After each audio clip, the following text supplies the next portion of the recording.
구약성경 여호수아 13장 29절로 31절 말씀입니다.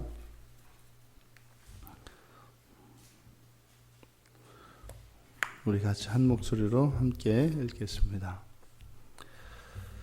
모세가 므낫세 반 지파에게 기업을 주었으되 므낫세 자손의 반 지파에게 그들의 가족대로 주었으니 그 지역은 마하나임에서부터 온 바산 곧 바산 왕 옥의 나라와 바산에 있는 야일의 모든 고을 60성읍과 길르앗 절반과 바산 왕 옥의 나라 성읍 아스타롯과 에드레이라.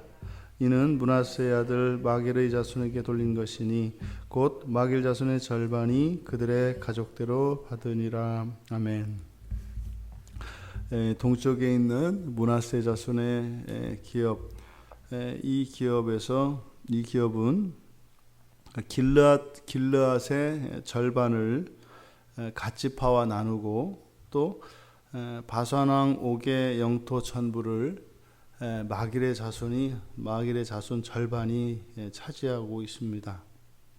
그리고 그술 족속 그리고 마하가 쪽 경계까지 이제 므낫세 아들 야일이 점령했는데 거기를 민수기 39장 41절에 가면 하봇 야일이라고 합니다.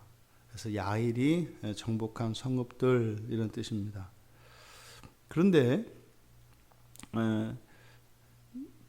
지금 이 성경이 기록된 내용을 보면 길르앗 지방을 정복했다 이렇게 이야기를 해서 마치 그들이 정복한 것이 길르앗인 것처럼 되어 있지만 사실 이 길르앗이라고 하는 지명이 바로 마길의 자손인 그 길르앗의 이름을 따라서 지어진 것이거든요. 그러니까 그 마길의 훗날 그 마길의 아들인 길르앗이 이 땅을 점령해서 그 자손들이 이제 그 지역에 살았기 때문에 그 이름을 따라서 길르앗이 된 거죠. 그러니까 민수기 26장 29절에 바로 마길의 아들이 길르앗이고 길르앗의 그 아들들을 길르앗 종족이라고 합니다. 그러니까 지금 역사를 서술하고 있는 시점이 이미 그 지명이 길르앗이 되고 난 이후에 지금 역사를 기록하고 있는 것을 우리가 볼 수 있습니다. 우리가 성경의 시간과는 현재라고 말씀을 드렸습니다. 과거의 사건이든 미래의 사건이든 이 모든 것은 현재로 옵니다. 현재로 와서 현재에서 과거와 미래가 해석되어지고 재해석되어지면서 현재 안에서 이 시간의 변화가 일어납니다. 그러니까 사실상 이들이 이 땅을 점령할 당시에는 지금 길르앗이라고 부르고 있습니다만 다른 이름이 있었던 거죠. 하지만 이들이 정복할 당시에 그 땅의 이름을 성경에서는 길르앗이라고 이름을 바꾸고 있습니다. 마치 우리가 살아왔던 우리의 과거 사건들은 변하지 않습니다. 그런데 그것이 의미가 달라집니다. 현재의 삶 속에서 하나님의 은혜가 임하면 우리가 해석하는 방식도 다르고 그리고 가치 기준이 달라지기 때문에 과거의 사건들의 새로운 색칠이 되어진다 이 말이죠. 그러면 그것이 불행한 과거로 기억되었던 그 사건들이 전혀 다른 의미로 지금 마치 길르앗이 있기 이전에 그 땅이 가졌던 그 이름이 사라지는 것처럼 말입니다. 지금 이 므낫세 지파의 기업을 여기에 기록하면서 우리가 이곳에서 특징을 얻을 수 있는 것이 바로 시간관념인 것 같아요.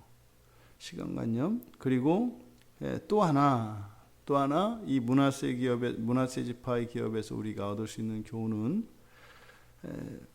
뒤에가 아니라 민수기 27장에 가면 이 므낫세의 자손 가운데 길르앗의 손자 헤벨이 있습니다. 그 헤벨의 아들이 슬로브앗인데 슬로브앗에게는 아들들이 없어요. 광야에서 다 죽었기 때문입니다. 그래서 그때 모세가 이제 가나안 땅에 이제 그 지파별 분깃에 대해서 배분을 할 때 그때 이 슬로보아스의 딸들이 모세를 찾아와요. 그래서 우리 집에 아들들이 다 죽었지만 또 벌을 받아서 죽은 것이 아니라 이 광야에서 엎드러진 거기 때문에 우리에게는 그 기업을 줘야 된다. 그래서 최초로 사실 성경에서 여성들의 사회 참여와 이런 사회적 책임, 공동체적인 책임에 대한 근거로 삼을 수 있는 성경 본문이 바로 이 슬로보아스의 딸들에 대한 이야기입니다. 왜냐하면 이들이 당당하게 가나안에 들어가서 이스라엘이 받게 될 그 기업을 요구했고 그것을 모세로부터 받았기 때문입니다. 그러니까 구약에서도 여성의 사회적 참여와 특별히 국가적인 이런 책임을 지는 이런 직분과 이런 일들에 이스라엘 역사 안에는 그것이 들어가 있습니다.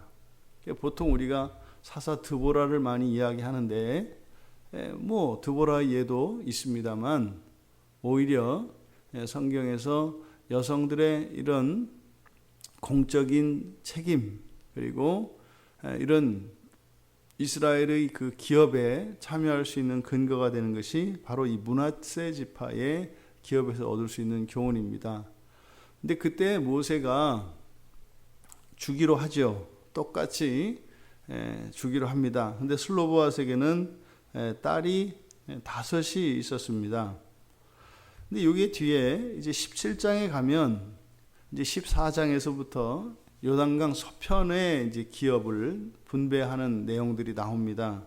근데 17장에 가보면 여호수아 17장 5절에 보면 요단 서편에 바로 요단 동편에 있는 이 기업 외에 요단 서편에서 므낫세 자손에게 10분깃이 돌아가요. 그러니까 10몫이 돌아간다 이 말이에요.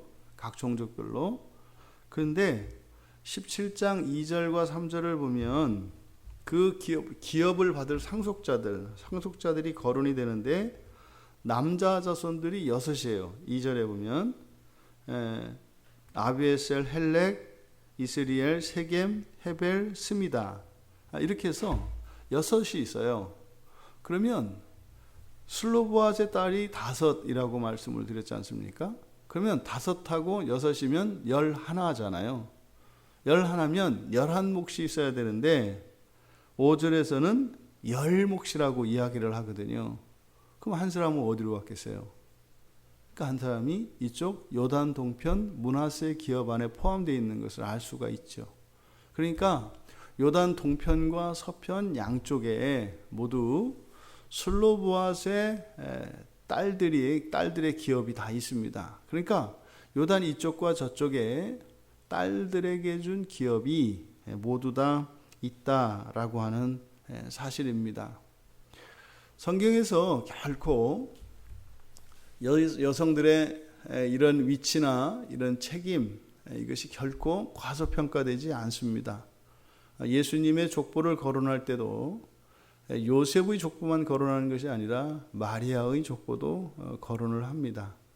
그러니까 단지 여성들은 이렇게 집에서 가정살림을 해야 되고 또 무조건 남편을 내조하는 자리에 있는 것이 마치 성경의 여성상인 것인 양 생각하는 것은 잘못된 것이다 이 말입니다. 그래서 당당하게 남자의 몫을 대신할 권리가 성경에 있다라고 하는 것을 우리가 알 수 있습니다. 짧게 거론되고 있는 이 므낫세 지파에 대한 기업, 이것은 사실 이제 요단 동편에 요단 서편에 또 이제 받을 것입니다만 사실 그 에브라임과 므낫세를 우리가 떠올릴 수 있습니다. 원래 요셉의 큰 아들이 므낫세고 작은 아들이 에브라임이죠. 원래 그래서 요셉이 야곱이 죽기 전에 축복을 받을 때 장자인 므낫세를 야곱의 오른손에 놓습니다. 그리고 에브라임을 왼손 앞에 놓습니다. 원래 이제 오른손이 장자에게 축복하는 거니까요. 하지만 야곱이 손을 교차해서 왼쪽에 있던, 그러니까 야곱의 왼쪽에 있던 에브라임에게 오른손을 얹고, 그리고 우측에 있던 므낫세에게 좌측손을 이렇게 엇갈려서 얹고 축복을 하는 장면이 나옵니다. 그래서 요단 동편에 있는 이 기업에 대한 기업을 분배하는 과정에서 이 므낫세 기업에 대해서 이렇게 짧게 거론하고 있는 것은 마치 야곱이 장자권을 에브라임에게 물려준 것을 상징하고 있는 것처럼 보입니다. 오늘 므낫세 지파의 기업에서 우리가 얻을 교훈은 두 가지였습니다. 첫째로는 성경의 시간관입니다. 현재가 바뀌면 과거도 미래도 바뀝니다. 또한 두 번째로 여인들에 관한 것입니다. 여성의 사회 참여에 대한 근거가 되는 성경 구절들이었습니다. 그러니까 오늘날 여성들이 사회 참여하는 것, 이것은 성경에서 보장되어진 권리라고 하는 것이죠. 예수님을 보시면 예수님께서는 결코 사람을 차별하지 않으십니다. 하나님은 사람을 차별하지 않으시죠. 그런데 사람은 할 때 이미 남성과 여성을 나누어 놓고 생각을 하면 안 되는 거죠. 그러니까 우리가 사람을 차별하지 않는다라고 할 때는 남녀노소를 불문하는 걸 말하죠. 그리고 신분과 그 지위에 따라서 지위 여부에 따르지 않는 것을 말하죠. 하나님은 차별하지 않으십니다. 하지만 오히려 하나님께서는 항상 어떤 시대와 그 공동체에 하나님의 사람을 부르십니다. 차별을 두지 않고 말이죠. 이 시대를 위하여 그 하나님의 부르심을 깨닫고 그렇게 하나님의 선하신 뜻을 위하여 쓰임받는 우리 모두가 되기를 주님의 이름으로 축원합니다. 살아계신 하나님, 오늘 므낫세 지파의 기업을 분배하는 이 기사를 통해서 저희들이 성경의 시간관과 또 여성에 대한 그 권리가 무엇인지 성경적 근거를 알게 되었습니다. 하나님께서는 언제나 하나님의 뜻을 이루기 위하여 하나님의 마음을 아는 자들을 부르시는 줄 믿습니다. 하나님, 이 시대에도 하나님의 사람들을 불러 사용하여 주셔서 이 시대에 예수 그리스도의 영광이, 교회의 영광이 다시 회복되어질 수 있도록 은혜를 내려주시옵소서. 오늘 저희들이 살아갈 이 하루가 그렇게 사라지기를 원합니다. 하나님의 부르심을 따라 하나님의 영광을 위하여 살아갈 수 있는 복된 날 되게 하옵소서. 감사하며 예수님의 이름으로 기도하옵나이다. 아멘.